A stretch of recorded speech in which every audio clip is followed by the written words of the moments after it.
Bendiciones para todos. Aquí estoy nuevamente con ustedes con una nueva clase que se llama Entendiendo el sexto mes. Si recuerdan la clase del calendario bíblico, al sexto mes se le conoce como el mes de Elul. Pero recuerden lo que les dije en esa clase. Ese nombre es de origen babilónico. Dios simplemente enumeró tanto los días como los meses. Por eso yo no le voy a poner el mes de Elul, sino entendiendo el sexto mes. Así que comencemos y vamos a ver qué quedó registrado en la palabra de Dios, qué sucedió el sexto mes y qué quedó registrado.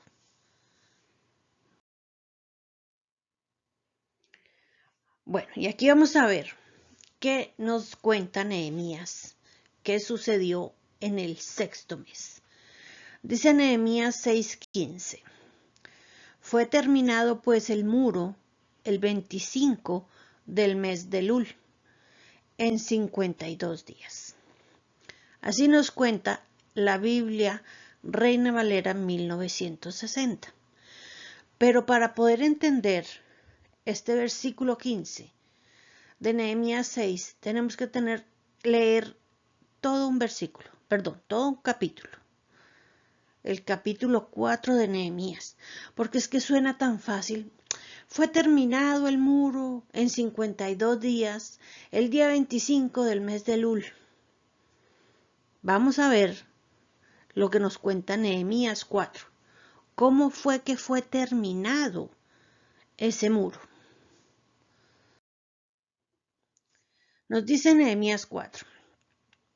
Pero sucedió que cuando Sanballat se enteró de que estábamos reconstruyendo el muro, se indignó en gran manera y burlándose de los judíos, habló ante sus hermanos y el ejército de Samaria diciendo: ¿qué pretenden estos miserables judíos?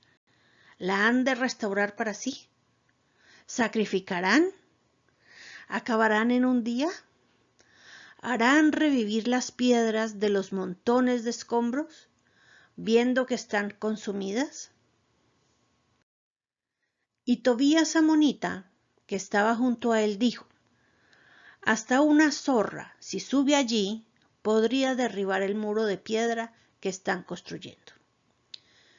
Oye, oh Dios nuestro, cómo somos menospreciados. Haz recaer sus ofensas sobre su propia cabeza, y entrégalos al despojo en tierra de cautiverio. No cubras su iniquidad, ni sea borrado su pecado delante de tu presencia, porque te han provocado a ira delante de los que edifican. Reedificaremos pues el muro, y toda la muralla quedó rehecha hasta media altura, y el pueblo tuvo ánimo para trabajar. Pero cuando Sanballat y Tobía, y los árabes, y los amonitas, y los de Asdod oyeron que la reparación de los muros de Jerusalén avanzaba, y las brechas comenzaban a cerrarse, se encolerizaron en gran manera. Y todos a una se confabularon para venir a atacar a Jerusalén y causarle daño. Pero nosotros oramos a nuestro Dios y nos pusimos en guardia contra ellos día y noche. Y los de Judá dijeron: desfallecen ya las fuerzas de los cargadores, y los escombros son muchos, por lo que no seremos capaces de reedificar el muro. Y nuestros enemigos se decían: ellos no lo sabrán, ni lo verán, hasta que caigamos entre ellos y los matemos y hagamos cesar la obra. Pero cuando llegaron los judíos que habitaban cerca de ellos, nos decían hasta 10 veces: de todos los lugares a los que os volváis, caerán sobre vosotros. Por lo cual aposté en los lugares bajos, detrás del muro, y en los claros a la gente, por familias, con sus espadas y sus lanzas y sus arcos. Y miré y me levanté y dije a los principales y a los perfectos y al resto del pueblo: no temáis ante ellos. Acordaos de Adonai, grande y prodigioso, y luchad por vuestros hermanos, por vuestros hijos y vuestras hijas, por vuestras mujeres y por vuestras casas. Y sucedió que cuando nuestros enemigos se enteraron de que habíamos sido advertidos, Ja Elohim desbarató sus planes, y todos nosotros pudimos regresar al muro, cada uno a su obra. Y desde aquel día aconteció que la mitad de mis servidores trabajaba en la obra y la otra mitad sostenía las lanzas, los escudos, los arcos y las corazas. Y los jefes estaban detrás de toda la estirpe de Judá. Los que trabajaban en el muro y los que acarreaban las cargas, con una mano trabajaban en la obra y con la otra empuñaban la jabalina. En cuanto a los constructores, cada uno llevaba su espada ceñida a sus lomos, y así edificaban. Y el que soplaba el chofar estaba junto a mí. Pues yo había dicho a los principales, a los perfectos y al resto del pueblo, la obra es mucha y extensa, y nosotros estamos esparcidos por el muro, lejos los unos de los otros. Donde quiera que oigáis el sonido del chofar, reuníos desde allí junto a nosotros. Nuestro Dios peleará por nosotros. Así trabajamos en la obra, la mitad de ellos empuñaban las lanzas desde el despuntar del alba hasta que salían las estrellas. También en ese tiempo hablé al pueblo, cada uno pernocte con su criado dentro de Jerusalén, para que nos sirvan de guardia de noche y de día en la obra. Y ni yo, ni mis hermanos, ni mis servidores, ni los hombres de la guardia que me seguía, nos despojamos de nuestros vestidos, y cada uno tenía el arma en su diestra. Entonces si ven que Nehemías 4 aporta algo muy importante, porque cuando leemos Nehemías 6, sí, listo, se gastaron solo 52 días, pero miren qué condiciones fueron reconstruidos los muros de la ciudad de Jerusalén. Ahora vamos a ver algo muy importante. ¿Qué es restaurar? Porque esta porción de la palabra nos habla de restaurar. Se restauraron los muros. ¿Pero qué es restaurar? Es recuperar, recobrar, reparar, renovar o volver a poner algo en el estado o estimación que antes tenía. Entonces se volvió a reparar, se renovó, se recobró los muros. Entonces vamos a ver qué significa. Bueno, aquí podemos ver una imagen de más o menos cómo eran los muros de la ciudad de Jerusalén. Entonces aquí vemos, estos son los muros de la ciudad de Jerusalén. ¿Qué significan los muros? Así como en Cartagena, la ciudad amurallada en Colombia, los muros fueron ¿para qué? Para protección, ¿cierto? Los muros son para proteger. Y en ese entonces con mucha más razón, porque todos los enemigos del pueblo de Israel querían tomar la ciudad de Jerusalén. Querían entrar y poseer esta tierra. ¿Por qué? Porque es la ciudad santa de Dios. Incluso lo que vamos a ver en estos próximos tiempos, entendiendo que estamos en el final de los tiempos, el enemigo, el sistema del antimesías, va a tomar esta ciudad, precisamente Jerusalén. O sea, la primera ciudad que va a ser sitiada, Jerusalén. ¿Por qué? Porque es la ciudad de Dios, la ciudad santa de Dios. Entonces, los muros, ¿qué significan? Protección, resguardo. Entonces, ¿Qué nos habla esa porción que acabamos de leer de Nehemías? De restaurar esa protección de Dios. Entonces, si has estado un poco alejado, es el tiempo de volver, de buscar esa protección de Dios.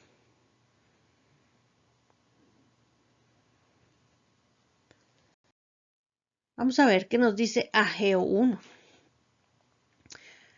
del 1 al 15. Nos dice, el año segundo del reinado de Darío, en el mes sexto, el primer día del mes, llegó la palabra de Jehová a Zorobabel ben Salatiel, gobernador de Judá, y a Josué ben Josadac, sumo sacerdote, por medio del profeta Ageo, diciendo, así ha hablado Jehová Sebaot, diciendo, este pueblo dice, aún no es tiempo, el tiempo de reedificar la casa de Jehová. Entonces llegó la palabra de Jehová por medio del profeta Ageo para decir, ¿acaso es tiempo de que vosotros, especialmente vosotros, habitéis en casas artesonadas, mientras esta casa está en ruinas? Pues ahora, así dice Jehová Sebaot, considerad vuestros caminos. Sembráis mucho y recogéis poco. Coméis y no os saciáis. Bebéis, pero no a plenitud. Os arropáis, pero no entráis en calor. Y el asalariado echa su jornal en saco roto. Así dice Jehová Sebaot, meditad sobre vuestros caminos.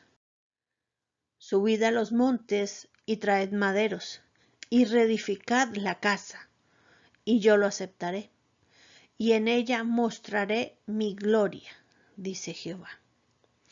Emprendéis mucho y resulta poco. Metéis en la casa, pero yo lo aviento. ¿Por qué? Dice Jehová Sebaot, porque mi casa está en ruinas, mientras cada uno de vosotros se ocupa de su propia casa.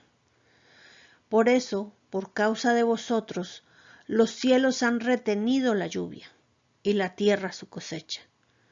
Y he llamado a la sequía sobre la tierra, y sobre los montes, y sobre el trigo, y sobre el mosto, y sobre el aceite, y sobre todo lo que produce la tierra, y sobre el hombre, y sobre el ganado, y sobre todo trabajo de las manos.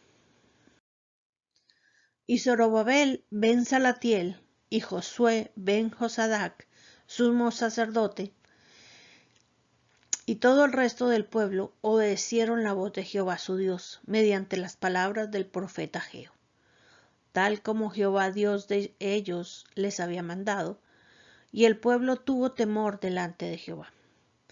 Entonces Ageo, enviado de Jehová, habló por mandato de Jehová al pueblo, diciendo, yo estoy con vosotros, dice Jehová.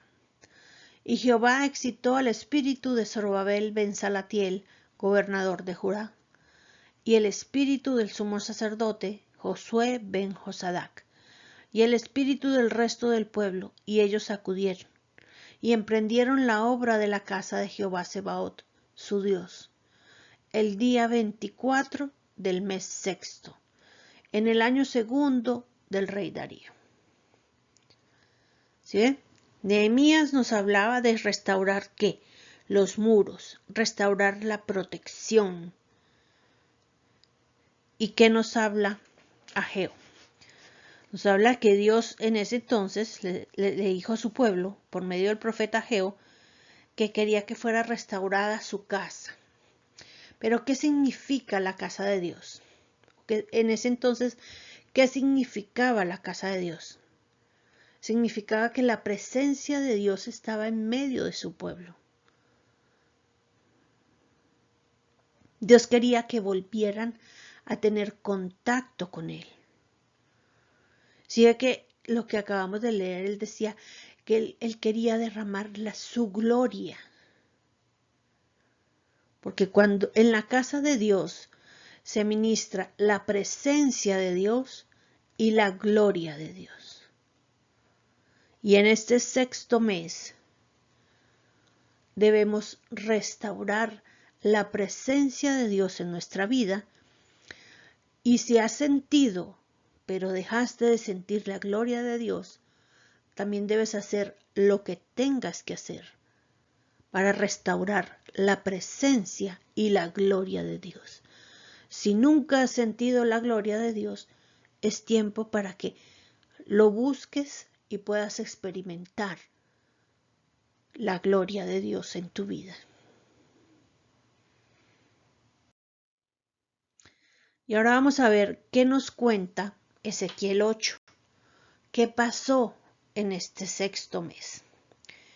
Dice, el año sexto, el día 5 del mes sexto, estando yo sentado en mi casa, dice Ezequiel, y los ancianos de Judá sentados frente a mí, la mano de Adonai Jehová bajó allí sobre mí.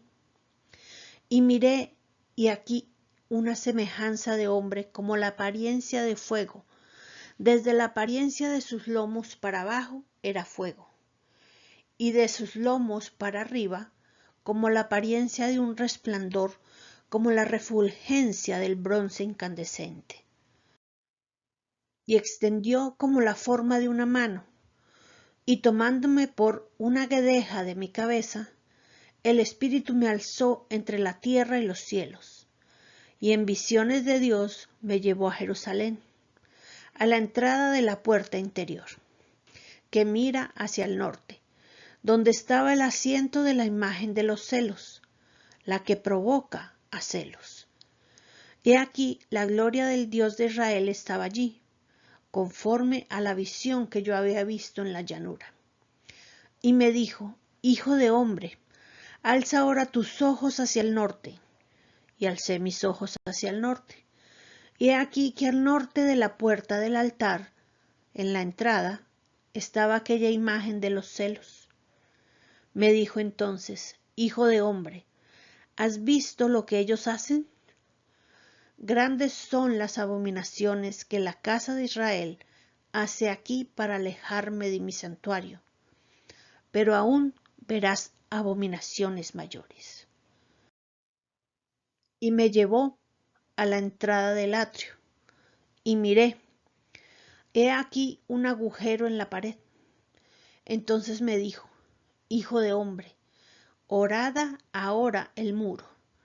Y cuando horadé el muro, he aquí una puerta. Me dijo luego, entra y contempla las perversas abominaciones que éstos hacen aquí.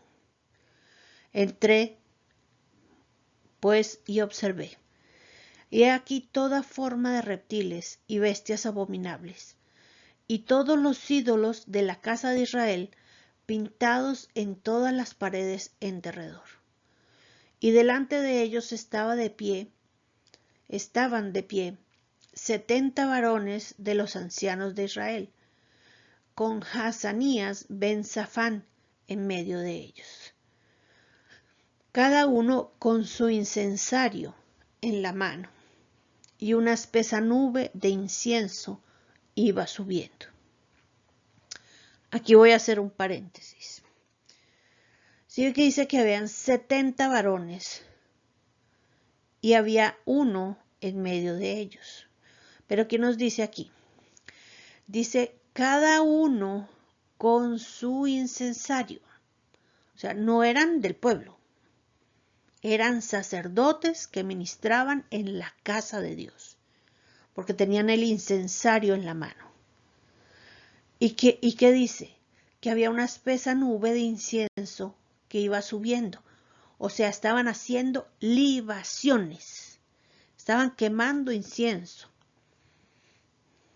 Digamos, hijo de hombre, ¿has visto lo que los ancianos de la casa de Israel están haciendo en la oscuridad? Cada uno en sus cámaras plagadas de imágenes. Porque dicen, Jehová no nos ve, Jehová ha abandonado la tierra. Me dijo pues, vuélvete y verás abominaciones aún mayores que ellos hacen. y me llevó junto a la puerta septentrional de la casa de Jehová. Y vi allí mujeres sentadas, plañendo a Tamuz. Y me dijo, ¿has visto, hijo de hombre? Pues aún verás mayores abominaciones que estas. Y aquí también hago un paréntesis. Sí que dice, vi allí mujeres sentadas plañendo a Tamuz. Estaban invocando a Tamuz. Y Tamuz es un dios babilónico. ¿Y qué dice que dónde estaban? En la casa de Dios, en la casa del Dios de Israel, invocando a un dios babilónico. Pero hay más. Dice, y me llevó al atrio interior de la casa de Jehová. He aquí que a la entrada del templo de Jehová, entre el pórtico y el altar, había unos 25 varones, vueltos de espaldas al templo de Jehová, con sus rostros hacia el oriente, los cuales estaban postrándose hacia el oriente, adorando al sol. Y me dijo, ¿has visto, hijo de hombre? ¿Le parece poco a la casa de Judá cometer las abominaciones que cometen aquí? Porque después de llenar el país de violencia, se vuelven para irritarme más y más, y hasta ponen la rama ante mis narices. Y ahí voy a hacer un paréntesis. Les voy a explicar qué quiere decir eso de la rama ante mis narices. Resulta que, así como leímos ahorita, que las mujeres estaban adorando a Tamuz. En ese entonces también se adoraba a la diosa Astarte. Era una diosa babilónica, de hecho la esposa de Tamuz. ¿Y cómo era la forma de la adoración a ella? Bueno, había muchas cosas, pero una de ellas, que sean los sacerdotes de esa diosa, era que tomaban unas ramas de unos árboles que consagraban para el culto de esa diosa y cogían esas ramas y tallaban un falo. Un falo es un miembro viril masculino. Y eso era lo que estaba en la casa de Jehová. A eso es a lo que se refiere cuando dice que ponen la rama. La rama es una estaca votiva. Luego cuando veamos en el culto a Ishtar, de hecho en el canal de Telegram ya les hablé de eso, lo que hacían. Entonces esa era una estaca votiva, un palo en forma de falo o miembro viril masculino, con lo que se rendía culto a la diosa babilónica Astarte. Eso quiere decir la rama ante mis narices, porque esa rama era ese objeto de culto a esa diosa babilónica.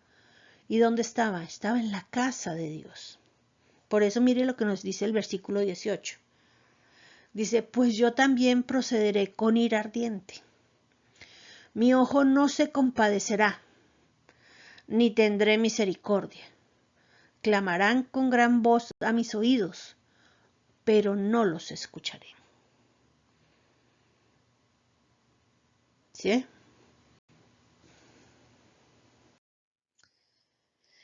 Y aquí vamos a hacer un resumen. ¿Sí? Nehemías nos habla de que reedificaron los muros de la ciudad de Jerusalén.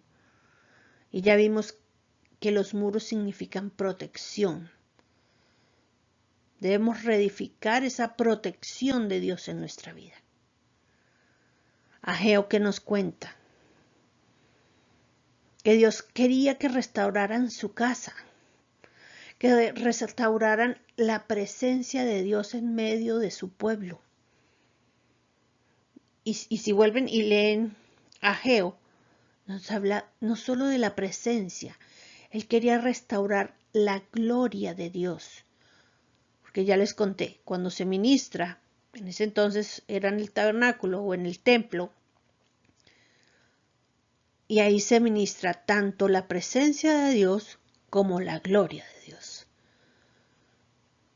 Y Dios quiere eso en este tiempo, que se restaure la presencia de Dios en tu vida y la gloria de Dios en tu vida.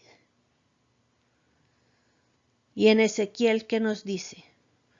Dios muestra que estaba enfadado con su sacerdocio, con lo que estaban haciendo en la casa de Dios, porque su casa había sido profanada, con culto, haciendo culto a otros dioses. Y no los adoraban en otro lado, sino directamente en la casa de Dios. Dios quiere que la casa de Dios, que el sacerdocio de Dios sea limpiado en este mes. Y Dios, mire que no es casualidad. Él no nos dice esto en el mes primero, en el mes tercero, en el mes quinto, en el mes sexto. ¿Por qué? Porque estamos a puertas del mes séptimo, donde se cumplen las fiestas de otoño, donde vienen juicios en Yom Kippur, donde dicen que tenemos que estar limpios y preparados.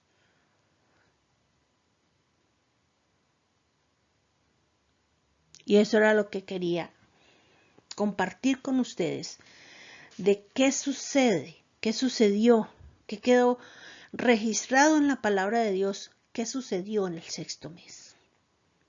Y eso lo podemos aplicar a nuestras vidas. Debemos restaurar la protección de Dios en nuestra vida. ¿Estamos bien con Dios? ¿Tú estás seguro que si algo te va a pasar, tú vas a obtener la protección de Dios? ¿Estás seguro?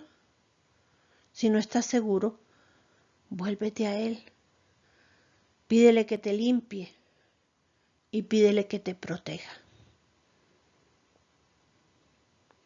Si aún no has experimentado la gloria de Dios, vuélvete a Dios.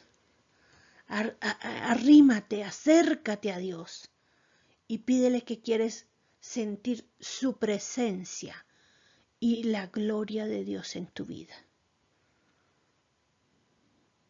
Y por último, limpiemos la casa de Dios. Recuerden que la palabra de Dios nos dice que nuestro cuerpo es el templo de Dios. ¿Qué cosas hay en tu vida, en tu cuerpo, que está profanando esa casa de Dios? Es tiempo de sacarlo. Tal vez será ira, tal vez será enojo, rencor, falta de perdón. ¿Qué hay en tu vida que debes sacar de la casa de Dios?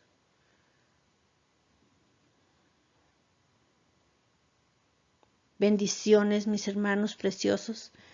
Nos vemos en la siguiente clase.